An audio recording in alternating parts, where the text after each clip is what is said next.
All right, man, listen, y'all been blowing up the phone about this video. So we got the Dornian Heresy explained by an Australian. If I said those two words wrong, which I think I did, we're just going to ignore it, okay? Make sure you guys follow my Twitch down below. And let's get right to it. Let's go. G'day, guys and gal. Majorkill. We all know the Horus Heresy, when a bunch of demigods suffering from male pattern boldness didn't get enough attention from their daddy, hence decided that the only reasonable course of action would be to sell their souls to the lords of hell and try and destroy the entire galaxy. It was fun, it was dramatic, and it was wildly entertaining. However, a big drawback was that for the majority of the traitor Primarchs, they just kinda sucked. They all became these mustache-twirling villains with very weak motivations, whilst the loyalist Primarchs stole the show. They battled with their loyalties and they questioned themselves, but they ultimately saw that becoming a fleshlight for demons was kinda retarded, hence, they didn't do it. But what if the roles were reversed? What if all the loyalist Primarchs and their legions actually became the traitors? What if the traitors became the loyalists? Wait, my sweet glorious King Vulcan would be a traitor? Hey, I'm gonna be honest with yo. If Vulcan was like, man, you know what, man? I'm a bad guy now. Yo, I would do the same thing. Yo, it's kind of like John Cena. If John Cena, John Cena is a bad guy now. I'm gonna be honest with you, bro. I'll put John on this one, bro. Wherever he goes, I go. Whenever my sweet glorious King Vulcan goes, that's where I go, yo. What would change? Would the Emperor be better off or worse? Would the original traitor Primarchs be as universally loved as their loyalist counterparts if they were only given their time in the sun? The Dornian Heresy. Yes. Here's the thing, right? Now, obviously, GW has made the Emperor look like not a horrible father, but like they kind of like made him, let's just say, okay, they made the Emperor look like a horrible father, but to be real, bro, the Emperor was like one of those dads that was always at work. At the end of the day, they wasn't like, the upstanding father, because obviously they're at work all the time, but at the same time, they weren't a bad father. Like, they still provided. They still, like, like, they could probably, like, hang out with them if they can or whatever. But, like, at the end of the day, like the Emperor, bro, he was busy. He wasn't like, he was just laying around or whatever. Like, nah, bro, he was still at the Emperor. He had a lot on his plate, bro. One of the original Horus Heresy fanfics aims to tackle these questions. There are quite a lot of what-ifs regarding the heresy, but the Dornian is complete, and even comes in this nice PDF that I'll link below that I read in one session because I'm a fucking nerd. There are others like the Rebutian Heresy that I may cover if this video does well, but today is all about Dorn. Today I'll be going over the Dornian Heresy, talking about how each Primarch changed, who dies, how events change, and what the end result is. Let's get into it.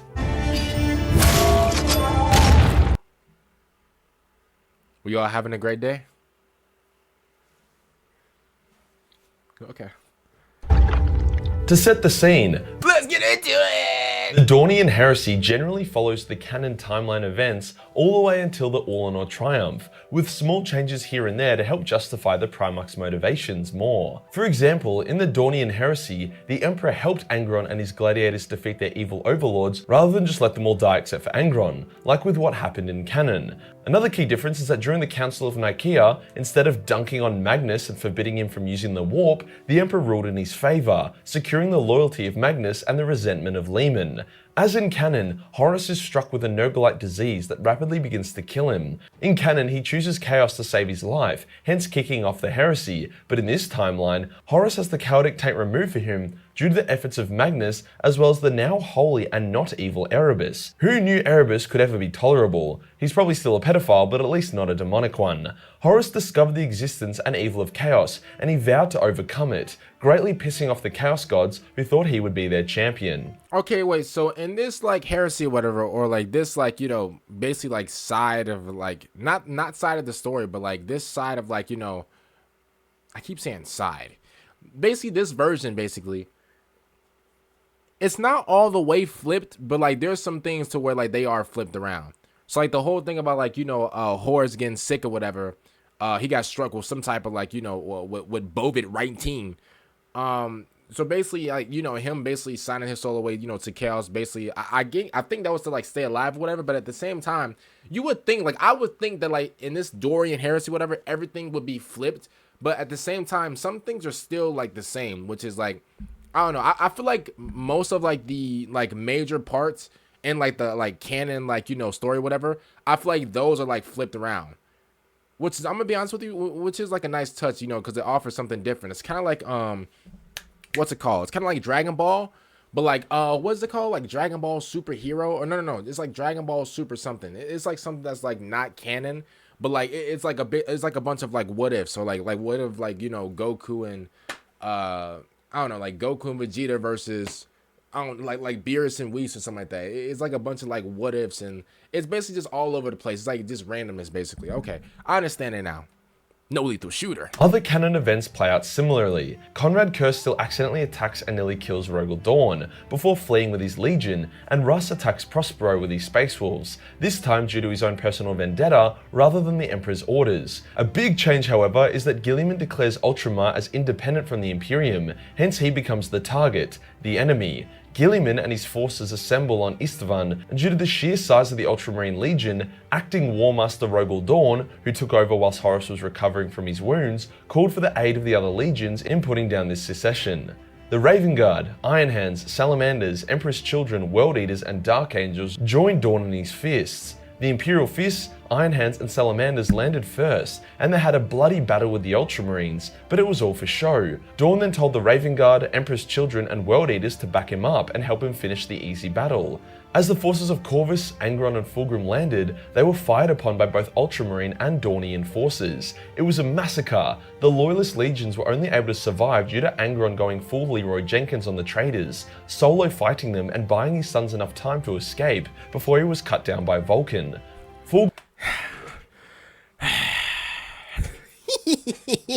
Both Ultramarine and Dornian forces. It was a massacre. The Loyalist legions were only able to survive due to Angron going full Leroy Jenkins on the traitors, solo fighting them and buying his sons enough time to escape before he was cut down by Vulcan. Slice!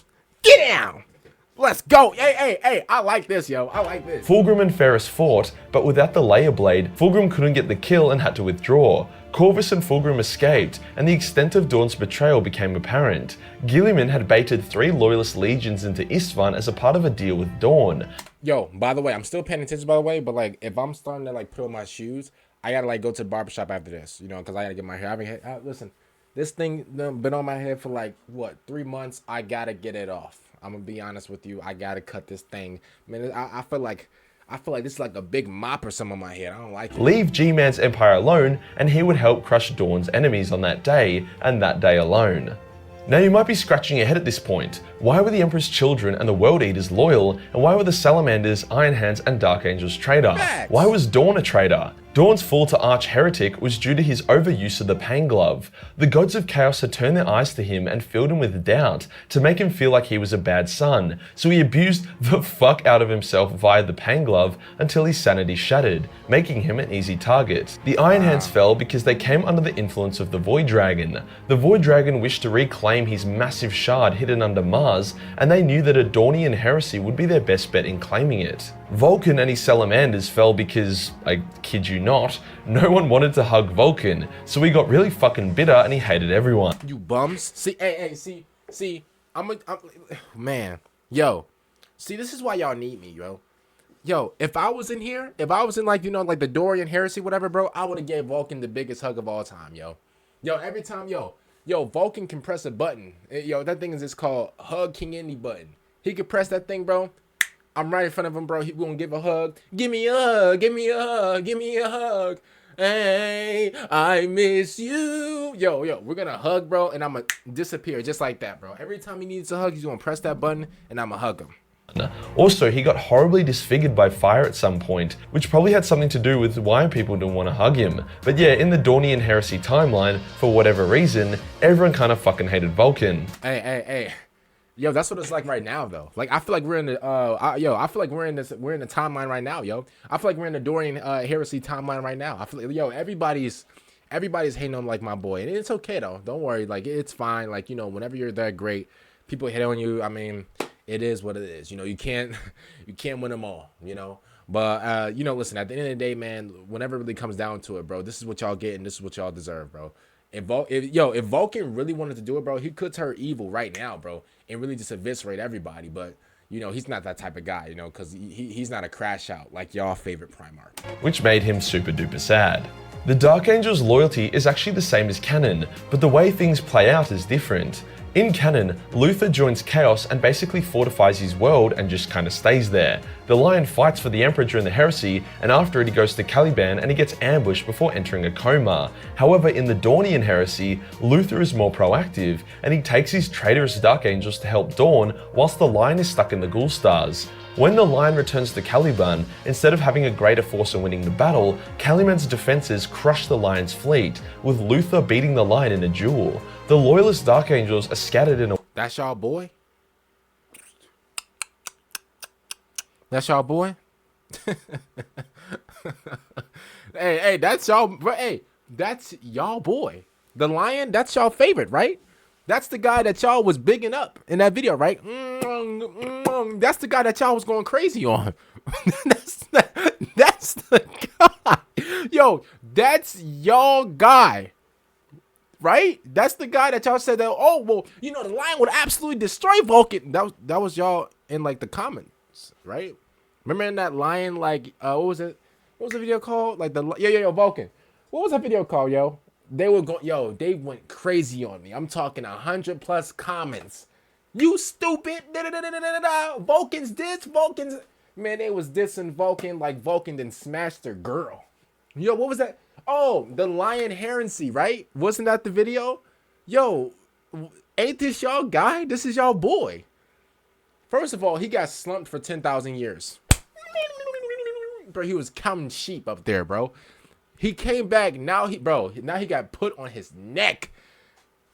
Down bad. Warp Storm and the Lion vanishes. Luther then declares all non-Chaos Dark Angels to be the Unforgiven, before making it his life's work to capture the Unforgiven and force them to renounce the Lion. So it's basically a nice little switcheroo there. The World Eaters were loyalists due to two reasons. Reason A was that the World Eaters and Angron were implanted with a crude aggression chip rather than the Butcher's nails. The aggression chip just made them aggressive. It didn't jerk them off when they were violent like the nails did. It was also way easier to remove. As such, when Angron was escaping from his slaving overlords, the crude aggression chips caused some of his gladiators to lose their shit and begin killing innocents rather than follow the escape plan. This disgusted Angron, who vowed he would never let his rage overcome him.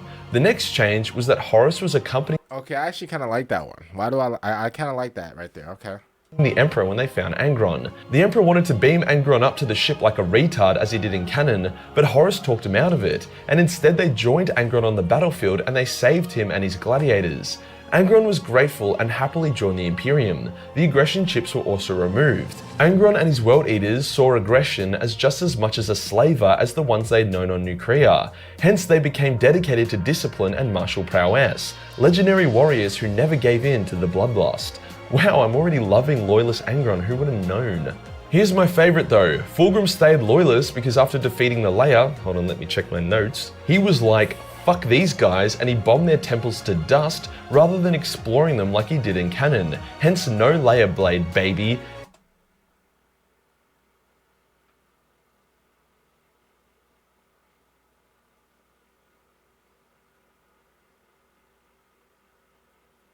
In the Dornian Heresy, Fulgrim is way more of a pretentious prick. He wasn't as close to Ferris as he was in canon, so he didn't have the iron-handed man. Yo, but this is y'all guy though. Like, yo, but if this was Vulcan, yo, y'all would have ripped him to shreds, yo. Yo, bro. Y'all would have, yo, come on, bro.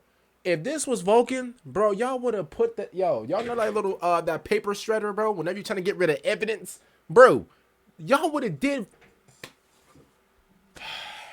Yo, it's not even fair at this point, bro. It's not, yo, everything Vulcan does, y'all, like, man, bro, like, it's really like, just let it go, Vulcan? Okay.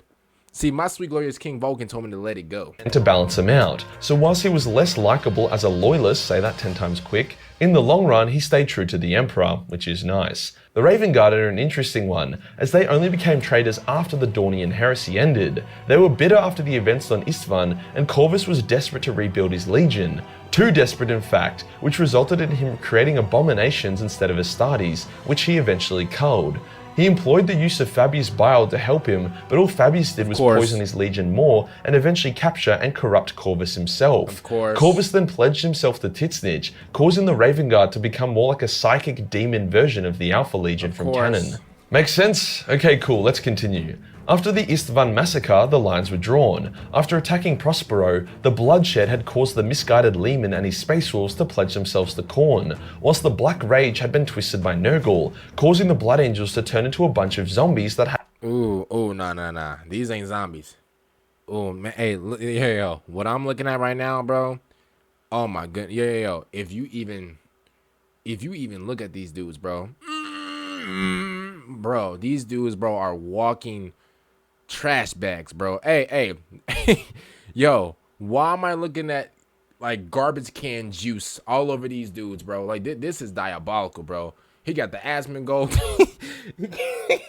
He got the Asmongold coming along. Oh man, this is rabunculous. Oh my goodness, bro. Bro, even dogs, like, bro, even dogs run away from it. Bro, we all know, listen, dogs, they smell everything. Dogs, bro, they be going crazy with the nose. Like, bro, the dog's nose is so like bro, that's like their super weapon. Bro, if a dog even look at the same direction as this thing right here, bro, the dog is running away, bro. Like I said, bro, yo, the dog gonna be running so fast, bro. You gonna think that the dog just seemed like a big juicy steak or something, bro. To eat corpses to maintain their sanity. Dorn also had a large Imperial Fist force stationed on Terra, as he was, the Praetorian of Terra. Hence, the Fists were able to surround the Imperial Palace and force the Emperor to basically bunker down in the throne room with his custodian guard.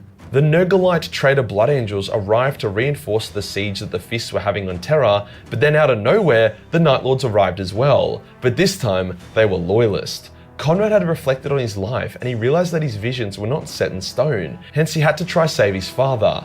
Damn, he got every tool. He got every tool imaginable. Yo.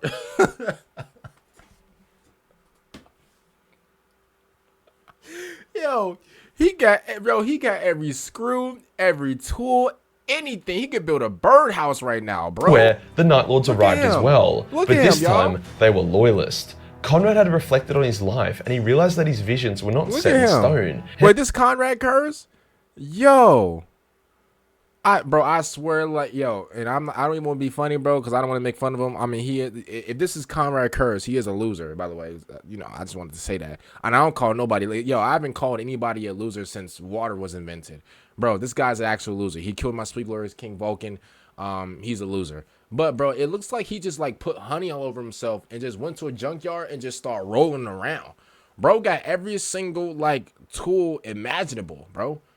Oh my goodness. He had to try save his father. The Night Lords waged guerrilla warfare on the traitors, but they didn't have enough warriors to truly end the siege. The Iron Hands attacked Mars to try retrieve the Void Dragon Shard, whilst Dorn, leading the rest of the Imperial Fists, as well as the Salamanders, arrived to begin the siege of the palace in earnest. Yeah. Then Horus and the Iron Warriors arrived to try and counter siege Dorn. At this point, there was like 3 sieges happening simultaneously. It was fucking awesome. Eventually, Perty came face to face with the heavily corrupted Sanguinius, and the brothers fought. Blah blah blah, epic titanic Primarch clash, blah. If Sanguinius lose, I'm clowning them. Cause that's y'all boy too. Yo, y'all love Sanguinius. If Sanguinius loses, I'm clowning him. Blah blah blah. Perty gets fucking murdered to death and life goes on. Poor guy just can't catch a break. Dorn breaks into the throne room, but discovers that the Emperor Y'all got lucky. has been extracted by the Night Lords some time ago. As the Webway Gate was never broken, the Emperor could focus and spend his time fusing his essence with Astronomicon, which then erupted and burnt away a lot of the corruption on Terra. Then the White Scars arrived, who had fallen to Slaanesh, after Slaanesh promised them that she'd give them all a V12 twin-turbo engine for all their jet bikes. Yo. If your favorite group, faction, legion, whatever you want to call it, is the White Scars, yo. See, I knew y'all was down bad. I knew y'all was just sick up here, yo. I knew, bro. Hey, I know y'all love oil. Listen, man. I know y'all. Yo. Y'all so down bad, bro. Y'all will use butter. Yo, I knew it. I knew it. Freaks. See, this is what you guys are, yo. The Salamanders, Vulcan. They may be bad, in a Dornian Heresy, whatever. Bro, y'all are down bad. Bro, y'all are like Diddy 8.0s. It's GG's. You guys are sick in the head. The White Scars were a lot like the canon Emperor's children. They just fly around killing civilians and whatnot. With the palace fallen, traitors everywhere, and the Death Guard unable to make it in time, and the evil Dark Angels and Space Wolves on the way, the Emperor knew he had to end the heresy in one clean stroke. Conrad boarded the Phalanx and destroyed its shield generator, allowing the Emperor and Horus to teleport on. They found Dorn, surrounded by his dead Terminator bodyguard, as Dorn said that when the Astronomicon erupted, it cleansed the chaos from his soul, and he had killed his own bodyguard as they were corrupted. Horus believed Dorn and was relieved, and he walked forward to hug his brother, but that is when the Emperor noticed the corpse of Conrad. Conrad had died disabling the ship's shields, and he had taken Dorn's bodyguard down with him. Before the Emperor could warn Horus, Dorn stabbed Horus through the chest and killed him. The Emperor and Dorn fought, with the result being more or less a mutual kill. Dorn was dead, but the Emperor was even worse off than he was in canon.